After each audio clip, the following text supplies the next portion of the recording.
Hong Hong, Hong Hong, Hong Hong, Hong Hong. Kabalikan o kaibigan, maaasahan kailanman.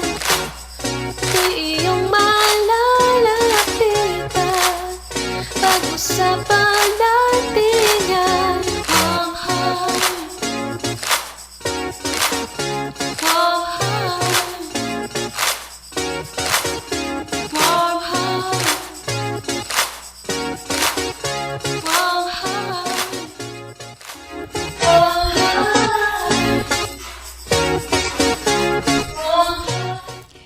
Magandang araw sa ating mga tagapakinig. Nagbabalik na naman po ang programang Warm Heart. Dito pa rin po sa Himpilang Radyo Pilipinas World Service. Ito po ang programang nakasentro sa mental health, awareness, and education. Kami pa rin po ang inyong kasama sa programa. Ito po si Bea Gaza de Guzman. At ako naman si Steph Vicente. At para sa araw na ito, sa episode ngayon ng Warm Heart, ay meron po kaming mga naihandang panauhin, no? Pero mamaya po natin siya makakausap. Kasi napabalita nga po ito na meron na pong mga bata ang nagkukonsulta sa AI o yung mga chat GPT, ano, Steph? Na kumbaga ginagawa nilang therapist yung AI, ano? At aalamin natin kung anong mga panganib na dulot nito kasi minsan may mga napapaulat na rin po, lalo na sa ibang bansa, ano? Kasi sila po talaga yung medyo may advanced technology, yung may mga teknolohiya na para rito, na ang nagiging sanhi daw po paminsan o minsan nitong suicide, which is very timely ngayon dahil Suicide Prevention Month, ano? Yung yun daw pong dahilan minsan ng suicide sa mga kabataan na kumukonsulta sa AI bilang therapist ay yun nga po, yung kanilang conversation with AI. At alam naman po natin, dati na sa ating mga nakakapanayam sa Warm Heart na talagang merong pagkakaiba pa rin yung kumbaga therapist na totoong tao at yung therapist na program mo lang na parang chatbot, ano? Kasi una sa lahat, yung empathy ng isang tao. Syempre, hindi natin makukuha yun sa isang robot, no? So, yan at iba pang mga katanungan na kailangang bigyang linaw ay ibabahagi po at tatalakayin natin sa ating panauhin, pero mamaya po yan, papakilala ni Steph. Suspense muna, no? Oo. Yan, pero yun, interesting lang kasi ang ating topic, so wag po kayong bibitaw. In the meantime po ay siguro, Steph, pararaanin muna natin ang ating attitude of gratitude. Attitude of gratitude. Attitude of gratitude. Attitude or attitude. Attitude of gratitude.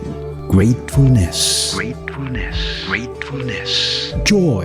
joy, joy, Appreciation. appreciation, appreciation, Attitude attitude of gratitude. of gratitude.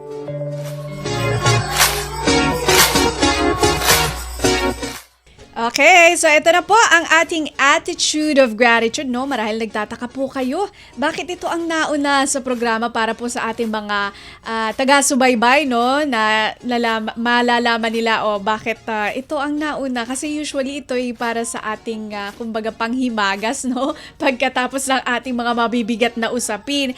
Pero yun nga po, meron tayong kaunting pag-aantay dito sa ating panauhin dahil syempre Sunday po at meron po siyang appointment. So natutuwa po kami ni Steph na kahit man magkagayon ay kami pa rin po ay pinaunlakan. So maya-maya po yan, pero ngayon kami po muna magbabahagi ng mga ano ba ito? Ano na nga ba, Steph, yung ating mga statements o mga tanong para po doon sa pag-facilitate ng a grateful heart, Steph?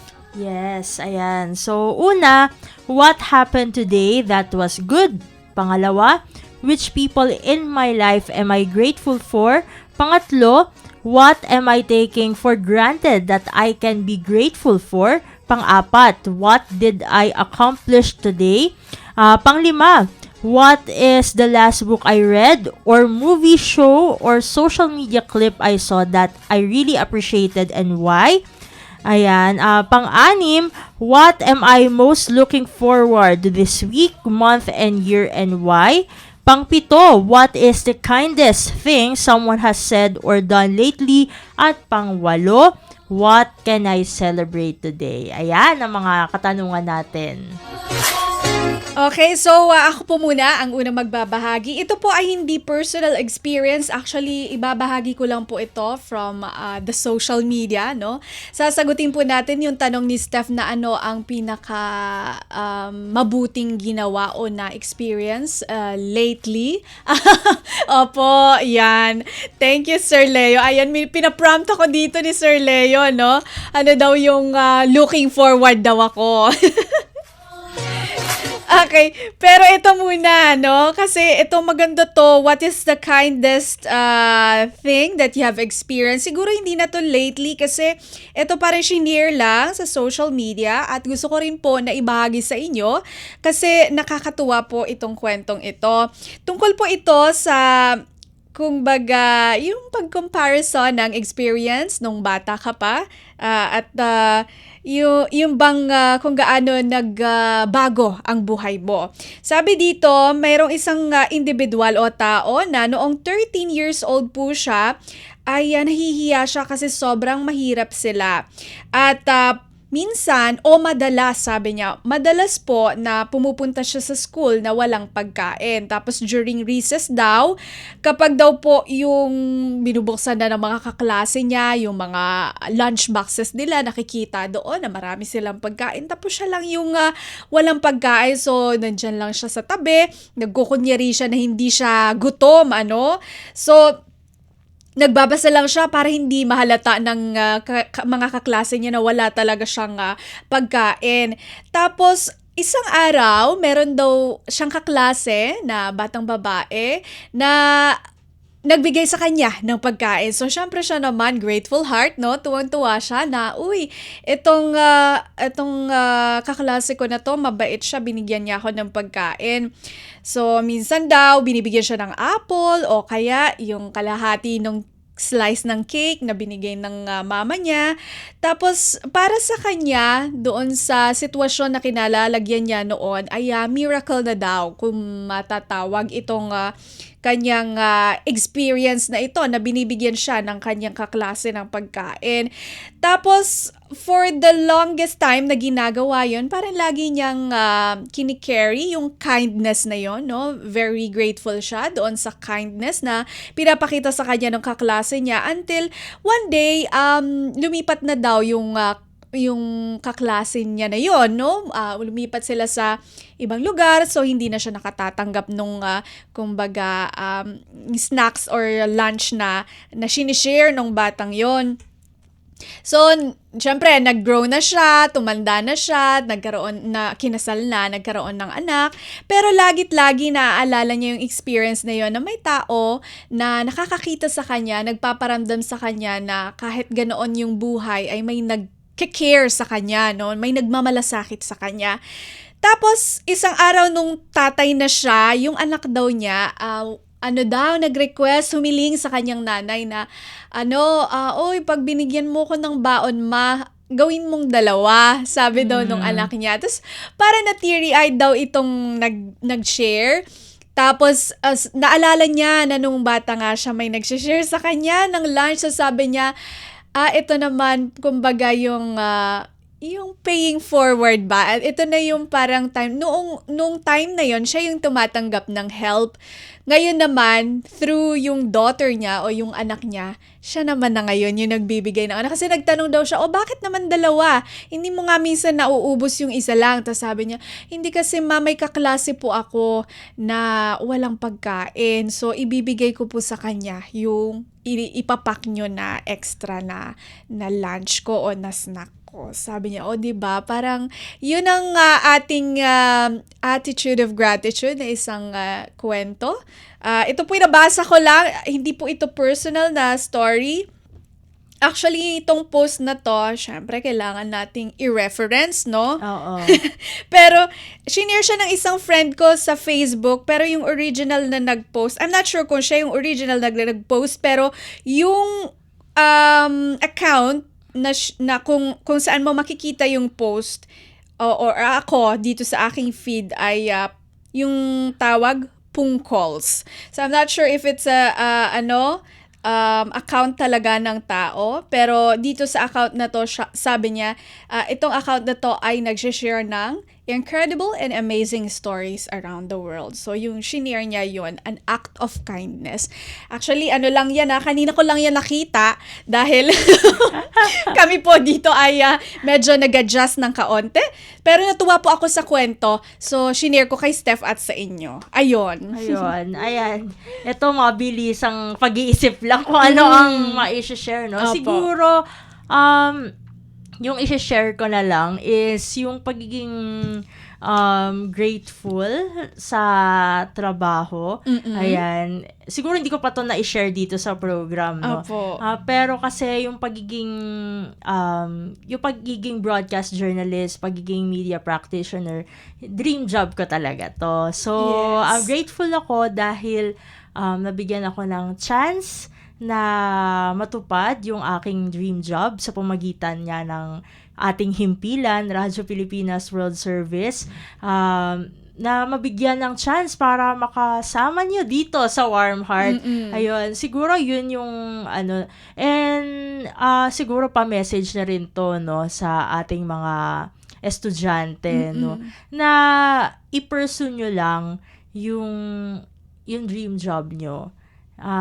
Kumbaga, do your best, ayan, study well, ayan, para makakamit nyo yung dreams nyo. And doon, syempre, pag nakuha mo na yung dream mo, parang, doon din mabubuo yung, yung gratitude dun sa work. Oo. Kasi, pagka talaga yung passion mo, yung nakuha mo, di ba, parang yun ang starting point kasi na magtutuloy-tuloy Basta gusto mo yung ginagawa mo, parang lagi kang makaka-feel ng gratitude. Kumbaga fulfillment, kung gusto mo yung ginagawa mo, meron kang sense of fulfillment, no? Medyo nagiging sentimental po kami dito. Uy, speaking of, Steph, dahil yun nga, nagiging, sinishare na rin natin yung pagiging grateful sa trabaho. Ang Presidential Broadcast Service po pala ay nagdiwang ng, Yes. 78. Ayun, 78. 78th anniversary po noong Friday, September 12. Ayun, at may papigingang office, isa pa yan sa mga ipinagpasalamat natin, Ayun, so, 78 years na po ang bureau na nagbabahagi ng mga impormasyon para po magkaroon ng kumbaga connection or Yes. channel sa pagitan ng masa at sa programa ng pamahalaan, So, isa pa yun sa ating mga ipinagpapasalamat. At syempre habang ginagawa yon, yung pagbibigay ng mga impormasyon ay nakakapagbigay din nga po, katulad ng ipinagpapasalamat ni Steph, ng trabaho po sa empleyado ng bureau. Ayun. So, natutuwa tayo dyan. Okay, so ito naman, kasi marami-rami tayong public service announcement. So, sa pagbabalik po ng programang Warm Heart, antabayanan niyo po ang ating mga public service announcements.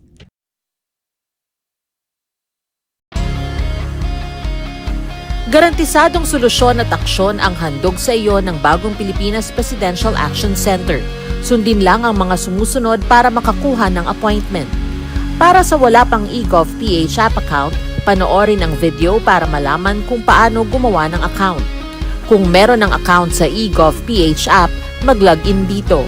Saka hanapin ang online registration tab para sa Bagong Pilipinas Presidential Action Center.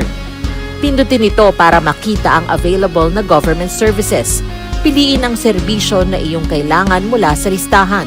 I-upload ang requirements ng serbisyong kailangan mo. Pumili ng petsa at oras kung kailan nais pumunta sa Bagong Pilipinas Presidential Action Center.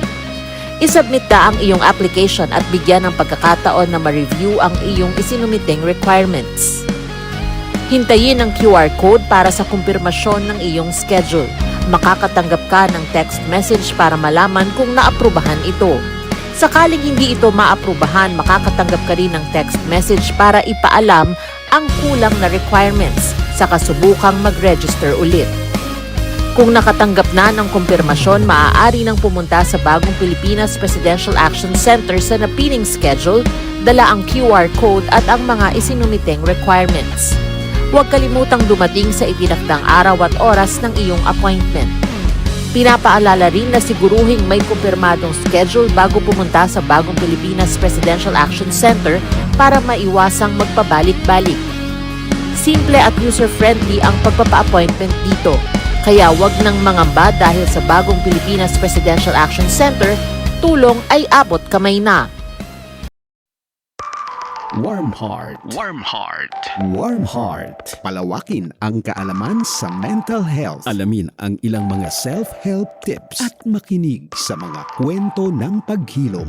Dito yan sa Warm Heart. Warm Heart.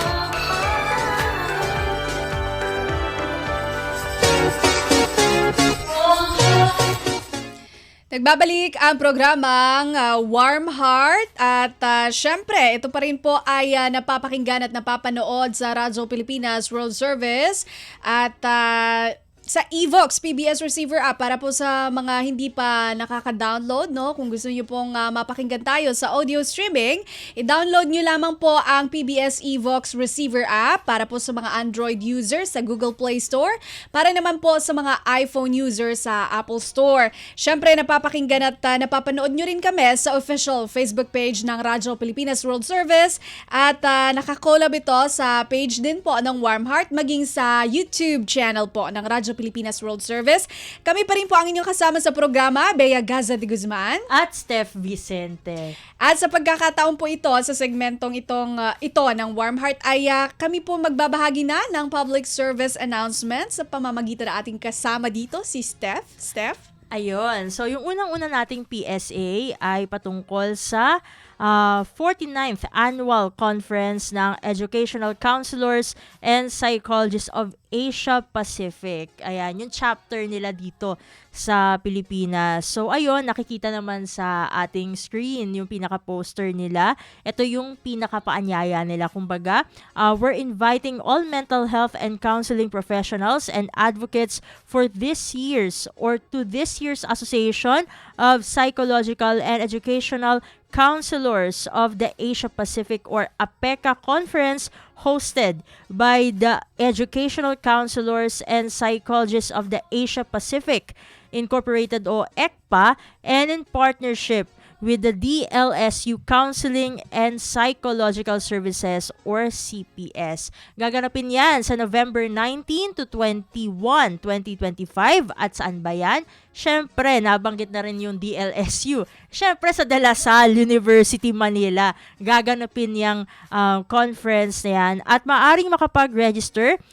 Nakikita naman sa ating screen yung pinaka-QR code. Ayan. So, scan lamang yan para makapag-register agad. At may tema po yan, iyang conference na yan, na Advancing Mental Health for All, Inclusive, Ethical, and Tech-Enabled Mental Health Services in the Philippines. So, yung mga i-explore nila, syempre, yung mga tatalakayin nila dyan, ay wide range of topics and impactful strategies for strengthening mental health services across the country. Ayan. So, chance na rin yan para magkaroon ng mga koneksyon, no, to fellow practitioners and advocates at magkakaroon din dyan, no, ng inspiring talks and collaborative workshops. Ayan. So, dun sa mga interesado, and sabi natin, scan na yung QR code. Samantala, mula naman dito sa Light Level Psychological Solutions Incorporated, kasi kung di po tayo nagkakamali ay malapit na yung board exam ng mga para sa mga magiging registered psychometricians. Dadami na sila, no, Oo, Steph? dadami na yung ating mental health. Lalaki na pala yung ating mental health community dito sa Pilipinas. At syempre, para mapaghandaan yung board exam na yan, ay ito ngang Light Level Psychological Solutions Incorporated ay nag-iimbita para sa isang webinar na pinamagatang Exam Ready Winning Test Taking Strategies for the September PME TLE 2025 na gaganapin ngayong Webes. Yung mismong webinar, 1:00 hanggang 3:00 ng hapon. Ayan. At welcome ito hindi lamang doon sa mga magte-take ng exam ngayong Setyembre, kundi yung mga gusto na rin na mag-advance, no, para sa mga susunod na examinations. Ayan, yung mga uma-advance reading diyan ay welcome din sa webinar na yan. Maaari lamang scan yung QR code na nakalagay dun sa poster o mag-register directly, no, through the Google Form link na kanilang provide doon sa post. Samantala, ito naman, mula sa Project Taha Psychological Training Services. Ayan, sabi nga nila, be the trainer your team needs. Ayan, mukhang for leadership naman ito, although psychological services, kasi alam naman natin yung mga psychological services dito sa Pilipinas, hindi lang yung mismong pagtugon sa mental health needs, kundi kumbaga training din. Nagbibigay sila ng mga trainings. Sabi nga nila, are you ready to elevate your training game and become an exceptional facilitator? Join our Train the Trainer course designed to empower professionals like you to design, deliver, and lead engaging training sessions confidently.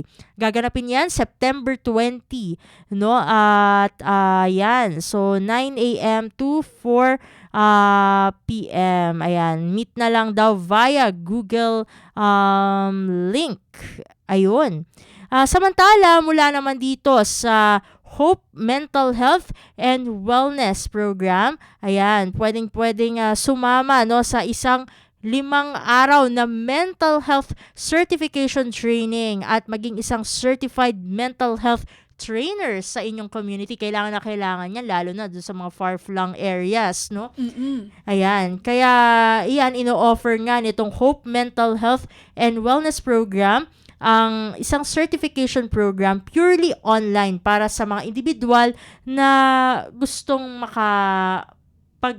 makapagbigay ng pagbabago sa kanilang communities, institutions, or companies. Ayan, mag-register lang doon sa link na binigay nila at kailangan medyo bilisan ng pag-register kasi limited slots lang ito. Ayan. At ito pala, may pa-disclaimer sila, no? Syempre, kailangan kumpletuhin para makakuha ng certification, kumpletuhin lahat ng topics. Yan, importante yan para talagang kumpleto ang ating kaalaman dyan. Yung payment dun sa training, hindi siya refundable. Ayan, at pwede rin silang mag-issue ng invitation letter sa inyong institution or agency kung ire-request nyo.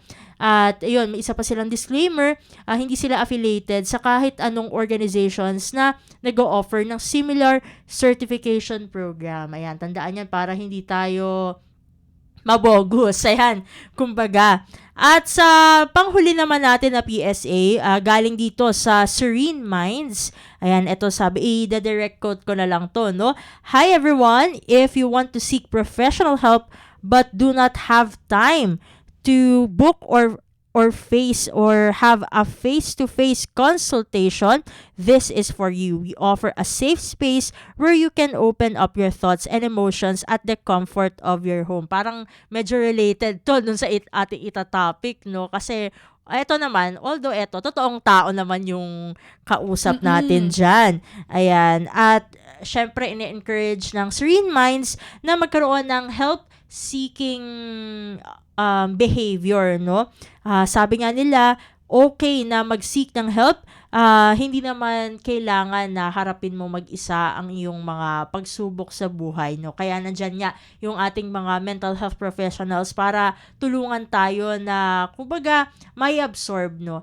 Yung yung mga nagaganap sa ating buhay. So, ayan, pwede nang mag-book ng appointment, no, dyan sa Serene Minds. Ayan, sa pamamagitan ng link na seriousemd.com/docs/Marlene-Iris-Leoparte. Ayan, siya yung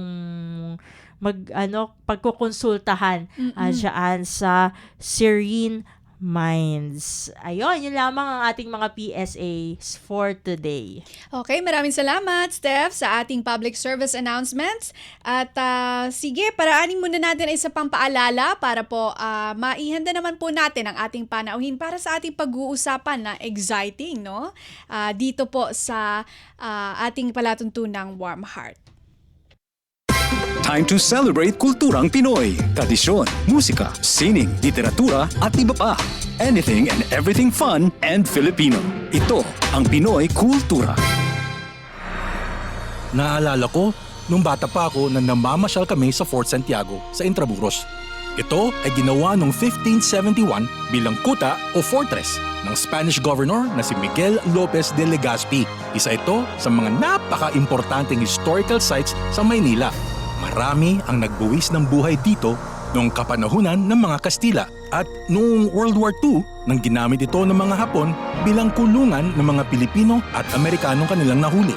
Ang ating national hero na si Jose Rizal ay nakulong din sa Fort Santiago bago siya naging martir sa Bagong Bayan. Ang Fort Santiago ay sinimulang i-restore noong 1953 pagkatapos nitong magtamo ng pagkasira noong Second World War. Ang Fort Santiago ay kawasa bato na galing sa bulkan na tinipag sa present-day Guadalupe Viejo sa Makati. Ngayon, ito ay naglalaman ng iba't ibang memorabilia ni Jose Rizal at isang napakagandang pasyalan ng buong pamilya. Tara na at ating dalawin! Yan ang Pinoy Kultura because our culture is cool. Itinuloy na po natin ang zero balance billing. Libre po. Ibig sabihin, ang serbisyo sa basic accommodation sa ating mga DOH na ospital, wala nang babayaran ang pasyente. Ang dami pong challenge, hindi po namin alam kung saan namin kukunin, ganon, nag-iisip kung paano namin mababayaran. Siyempre po, masayang-masaya, super saya po dahil na zero billing po kami. Opo, malaking po talaga, malaking tulong po. Mabilis lang din po. Bayad na ang bill ninyo.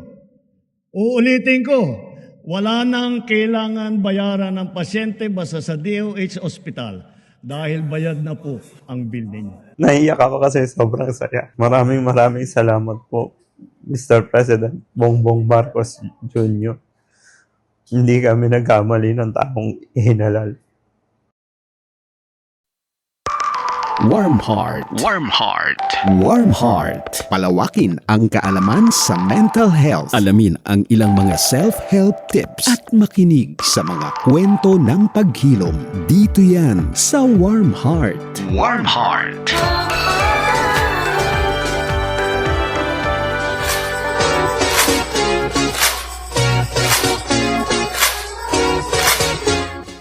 Okay, nagbabalik po ang programang Warm Heart dito pa rin po sa Himpilang Radyo Pilipinas World Service. Kami pa rin po ang inyong kasama sa programa. Ito po si Bea Gaza de Guzman. At ako naman si Steph Vicente. Okay, at para po sa ikatlong bahagi na ating palatuntunan ay narito na po ang ating guest para po dito sa ating pag-uusapan kung paano ang AI ay nagagamit sa mental health care. Steph? Ayun, at para magkaroon tayo ng isang malalimang diskusyon patungkol nga sa AI, no, sa kaugnayan ng AI at mental health, ay makakasama nating muli dito sa Warm Heart ang psychologist na si Dr. Camille Garcia.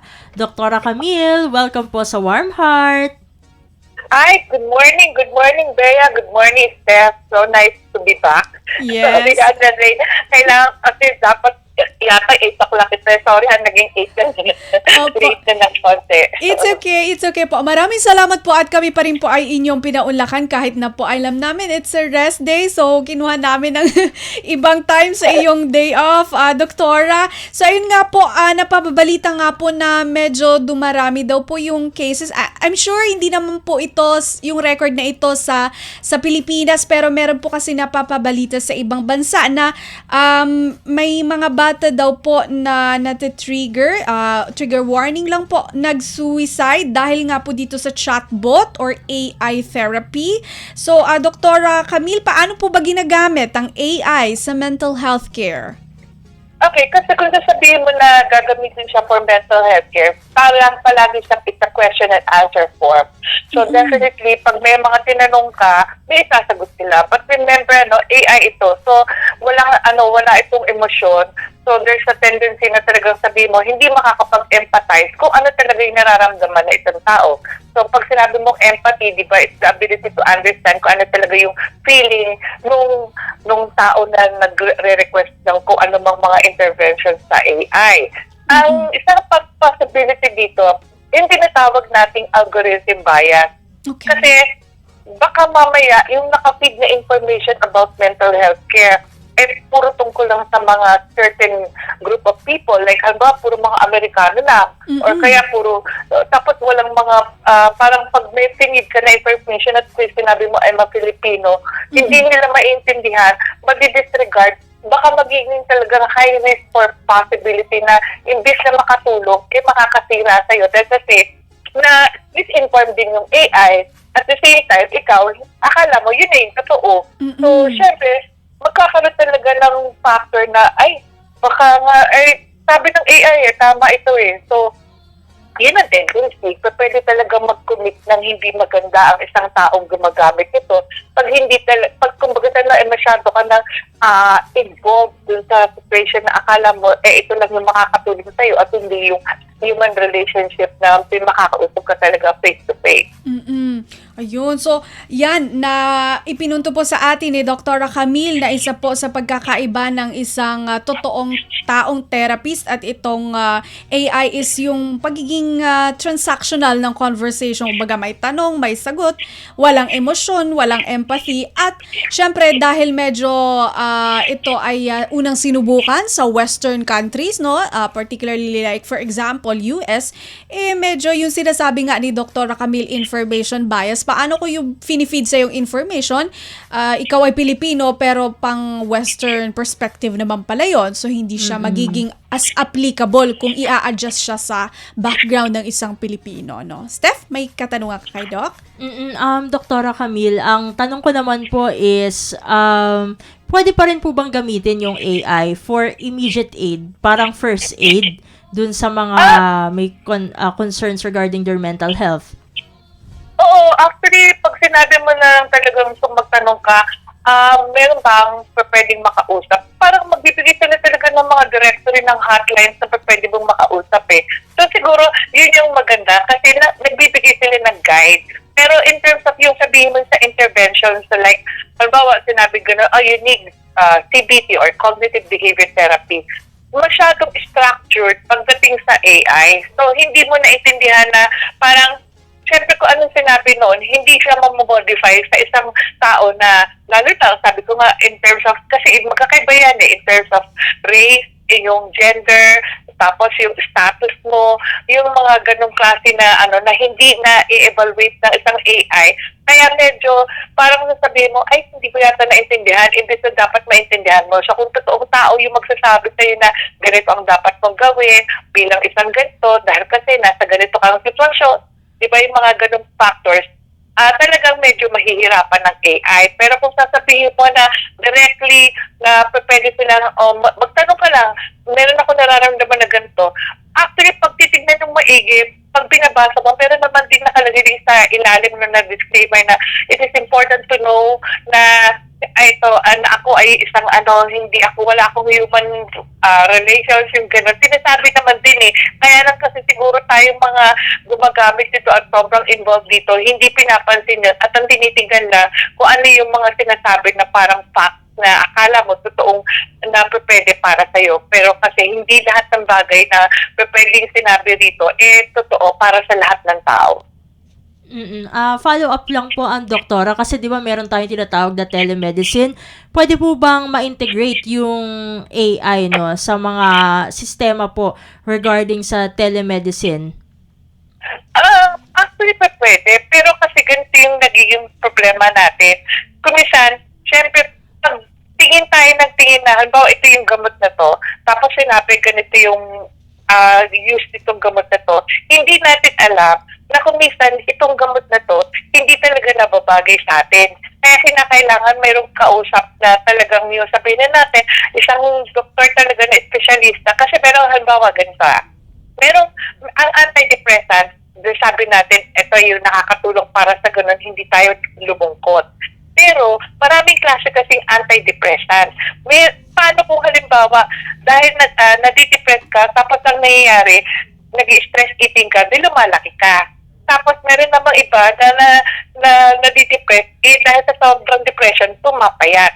What itong naibigay na gamot sa'yo, imbis na lalo kang pupayat, or imbis na yung hindi ka tumataba, lalo kang tataba dahil kasi may mga medication na nagwe-weight gain, meron naman talagang medication na nagwe-weight loss, pero hindi yun na-evaluate, diba? So yung mga bagay na yun, yung mga concerns na katulad noon, kinakailangan talaga na siguro directly maintindihan ng taong gumagamit ng AI na hindi sa lahat ng pagkakataon, yung mga sinasabi dito, kinakailangan, yun na yung iinumin mong gamot. Just the same, siguro parang sinabi ko rin sa mga ibang tao na nadinig mo uy, masakit yung ulo, gumaling ako sa ganito.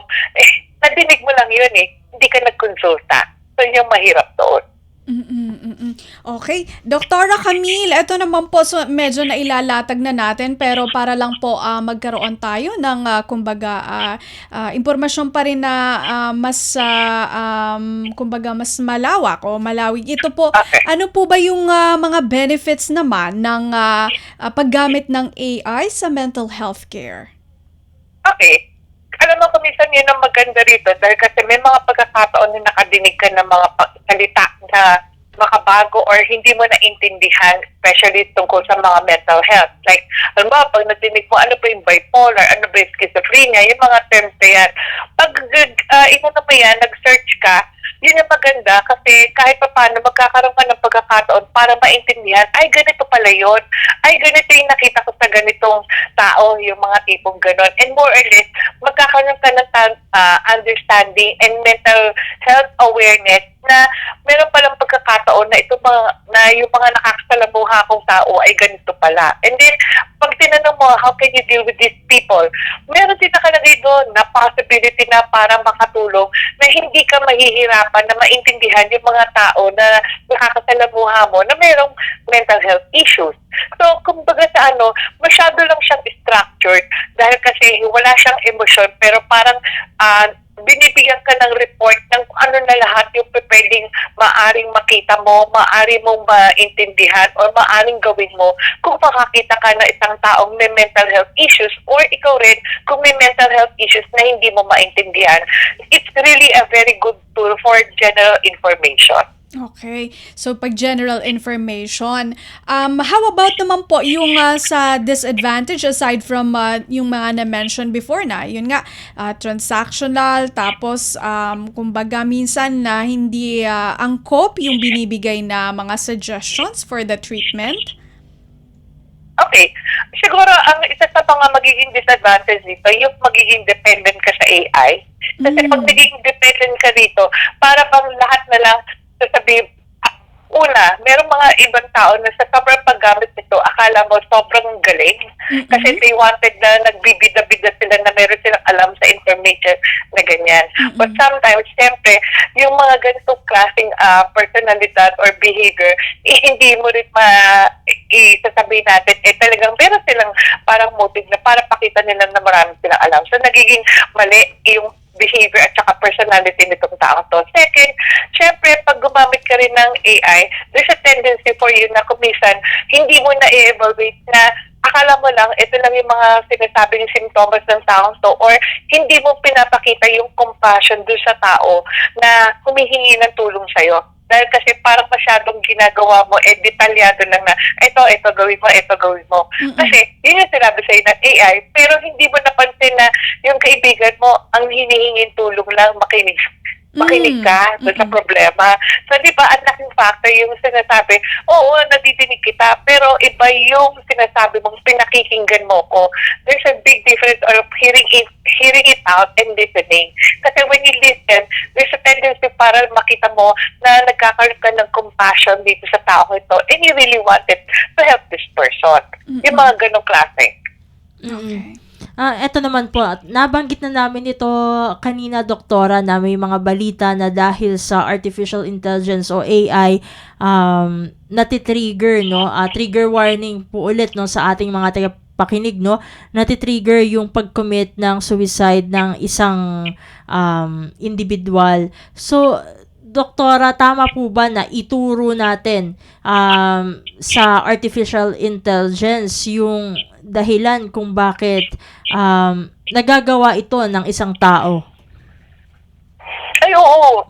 Kasi, kuminsan, may mga pagkakataon na dahil yung mga nakuha mong information sa AI will turn out na talagang lalo ka magkakamali. Dahil kasi may mga precautionary measures din tayo na dapat tatandaan natin. It's just a tool. Hindi siya yung sasabihin mo na magiging kapartner mo para talagang matulungan ka sa buhay. Dahil kasi baka mamaya pag ang inisip mo, yun at yun ang susundin mo, talagang high risk yung magkakaroon ng possibility na ikaw mismo, conflicting yung naiisip mo dun sa nakuha mong information. So definitely, lalo na kung sa isang taong may depression, hindi mo pwedeng sabihin na ang kaibigan mo AI. Ang kailangan mo, totoong tao para matulungan ka, para suportahan ka. In fact, pag sinasabi ng psychology, ano ba yung pinaka-importante para ang isang tao ay matutulungan? Primary support group, which is the family, friends, relatives, and not AI. Kasi hindi pa pwedeng siya yung tutulong sa'yo para ma-extend yung mga nararamdaman mo, especially if you have depression, anxiety, or kung ano man na sobrang stress-related experiences, sa tao yun sinasabi, hindi yun sa AI.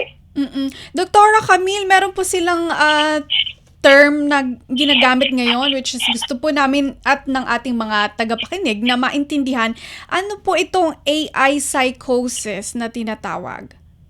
Okay. At sinasabing AI psychosis, ito yung kadahilanan na sometimes kasi there's a tendency for you to become deluded because of the fact na siyempre, sa sobrang yung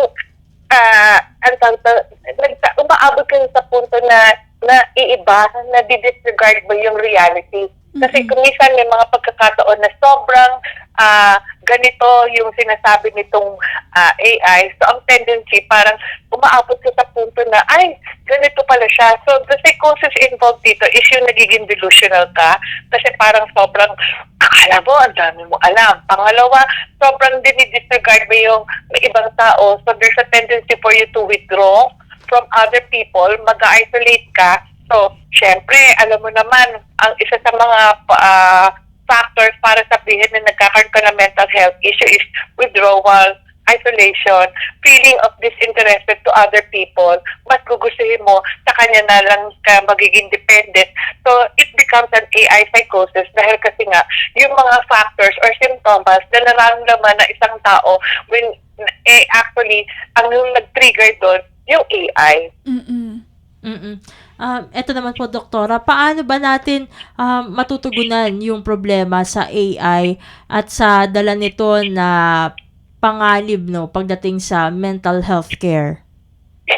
Siguro pagdating sa ganyan, dapat matuto rin na yung kung sino man yung gagamit ito, no? Mas maigi na talagang ililimit din. Well, lalo na sa mga bata. Kasi, syempre, sa ngayon, parang libre siya eh. So sa akin siguro mas maigi kung talagang sabihin natin you want information, magbayad ka para sa ganun hindi lahat may accessibility dito. Kasi yung accessibility dito, yung nakaka-trigger para sabihin natin na lahat mai-involve dito, lahat gagamit dito. And then, hindi na natin nakikita kung ano ba yung true experience of having human relationship. Dahil kasi, ang nangyayari, di ba, pag tinanong nga, ano ba yung mga trabaho na pwedeng ang kunin na lang ng AI? Di ba? So, at isa dito, pag sinabi, hindi, syempre, hindi pa pwedeng maging dentista ang AI, at lalong hindi pa pwedeng maging caregiver ang isang AI. So, pag sinabi nilang caregiving, support yung mga ganyan, oo, siguro doctor's knowledge, meron dyan. Pero, in terms of counseling, in terms of yung tamang human relationship, wala ang AI. So, importante na talagang ma-develop ang social skills natin with a person and not with an AI. Okay. Kaugnay naman po ng Suicide Prevention Month, ngayong buwan po ng Setyembre, Dr. Camille, meron po ba kayong maibabahagi sa ating impormasyon katulad ng kung ano po yung pinakamalaking hamon sa issue ng suicide sa bansa? Okay. Sinasabi kasi na ang theme sa suicide prevention month is changing the narrative. Ano ibig sabihin ng changing the narrative? Kasi sa atin, akala natin, pag sinabi natin na suicide, parang, kasi ano yan may problema yan. Kasi ganito lang yan. Hindi natin naiisip na kinakailangan, pagdating sa ganito, alamin natin kung bakit ba nagkakaroon ng mga ganitong klaseng sitwasyon at hindi ibig sabihin isang grupo lang ng mga tao ang apektado dito. Like halimbawa, mga young adults lang or kaya yung mga seniors. Sa pagkakataong ito, kaya change yung narrative kasi even as early as 8 to 10 years old, may nag-a-attempt at may nagpapakamatay talaga because of yung mga possible na situations na hindi natin maintindihan bakit gano'n na sobrang konti lang na pressure affected na isang tao. So when you change the narrative, ibig sabihin, kailangan makita ng tao na yung itong ganitong klaseng sitwasyon, it's also alarming. Hindi pa pwedeng isang tabi natin na, kaya siya nagpatiwakal kasi may problema siya. Pero bakit siya nagka-problema? Dahil kasi ang root cause pala, bakit nagkaroon ng depression isang taong ito? Bakit umabot sa ganito yung iniisip niya? And then, at the same time, siguro maintindihan din ng iba na mayroong tinatawag kasi na NSSI, so non-suicidal self-injury. Bakit yung iba mas gugustuhin na sinasaktan yung sarili? Hindi naman talaga nag-a-attempt na magpakamatay, pero sinusugatan yung sarili, na ang dami-dami ng hiwa sa kamay or sa mga hita, dahil kasi they wanted to experience kung ano ba talaga yung pain na nararamdaman nila inside, pero gusto nilang physical, kaya sinasaktan yung sarili. So, ang dami mga aspeto na dapat maintindihan na isang tao para sa ganun, maintindihan nila ano ba yung essentials na kinakailangan magkaroon talaga ng mas matinding awareness pagdating sa ganitong pagkakataon. So, yun ang ng Suicide Prevention Month. Ito naman, Doktora, meron po ba kayong mga recommendation regarding dun sa mga gaps na masasabi natin regarding suicide prevention dito sa Pilipinas? Siguro importante talaga yung magkaroon tayo ng more mental health awareness. At the same time, siguro, kasi ang hirap ng accessibility sa talagang sinasabi natin na counselor, mental health professional, psychologist, or psychiatrist. Sana, umabot tayo sa punto na kung ano yung pinagtitibay ng mental health act, na sana for every barangay, merong makakausap na tao para sa ganun. Halimbawa, pagdating sa barangay, sasabihin, meron po akong kapatid na ganito, ano ba pa pwedeng gawin? Kung minsan, ultimo sa barangay, hindi nila alam yung mga pangyayari na pwedeng maitulong nila sa kanilang mga constituents. Dahil kasi, limited yung sabihin natin accessibility sa mental health. So talagang sana umabot sa punto na magkaroon ng focal person, mayroong isang tao na talagang sa kada barangay, ito yung pupuntahan natin, magkakaroon ng mas patinding programa sa mental health para sa ganun maiwasan yung pag-abot sa punto na talagang matatakot ka dahil meron sa kalye na sinasabi na ito, merong depression sa pag-iisip, baka maghamok mag-amok yan, magkaroon ng pagkakataon na manakit na ibang tao, ng mga bata. So, mas lalo pagkakaroon ng problema kasi may matotraumatize sa mga bata. So, yung mga tipong gano'n, sa akin lang, sana umabot tayo sa punto na gano'n. Na magkaroon talaga ng bawat barangay, may maitutulong pagdating sa ganyan pagkakataon na ang mental health ay maging magandang issue na para matulungan lahat. Okay. So, more awareness, tapos, syempre, yung access talaga ng mental health professionals sa kada barangay, ano? Maganda sana yung ganun dahil sabi nga nila, ang dami-dami pong nangangailangan ng tulong pero limitado lamang ang ating mga mental health professionals. So, maganda pong goal yan, ano? So, sana umabot po tayo dito sa estado kung saan every barangay sa Pilipinas ay meron na talaga nito para po naman mas mapabuti pa po yung ating yung estado ng bansa lalo na po sa pagtugon dito sa mga problema patungkol sa mental health. Nako, Doktora, ang inyong final message na lang po sa ating mga tagapakinig at tagapanood dito sa Radyo Pilipinas World Service, and of course siguro ang inyong message na rin po for the Suicide Prevention Month. Okay. Kung minsan, sabihin na natin, may mga tao na tayo ay madali tayo napapaniwala sa mga kasinungalingan ginagawa ng ibang tao. Pero tatandaan nyo, itong mga taong gumagawa ng hindi maganda sa atin, ang kahinaan nila ay yung katotohanan. Excuse me. So, importante talaga na tayo physically, emotionally, psychologically, and spiritually, sabihin na natin dapat maging stable tayo. So holistic hindi pa pwedeng sabihin mo malakas lang tayo physically. Kailangan yung buong pangangatawan natin may kalakasan. At the same time, ito yung makakatulong para mas maging matatag tayo. Okay. So maraming salamat po, Doktora Camille, sa inyo pong oras at sa inyo pong mga nabahagi sa aming kaalaman. Thank you po, Doktora. Mabuhay po kayo. Thank you. Okay. Yan po si Doktora Camille Garcia, isa pong psychologist, at ibinahagi po niya sa atin ang papel ng mental health care o ang papel ng artificial intelligence o AI sa mental health care.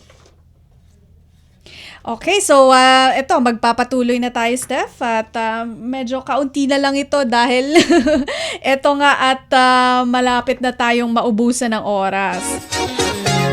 Pero siguro, quick lang, no, pag-highlight sa ating mga natutunan dito kay Dr. Camille, no?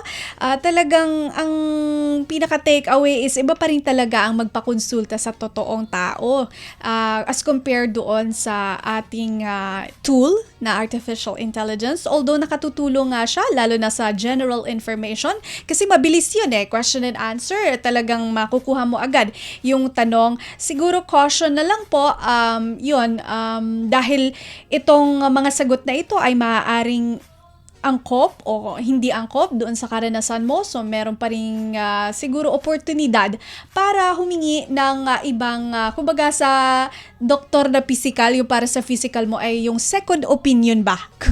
So, yun, para hindi naman po tayo mapahamak. Kasi sabi nga nila, merong panganib or risk itong paggamit ng AI sa mental health care. Ito maidagdag na lang din natin kasi syempre naglabas tayo ng trigger warning kanina.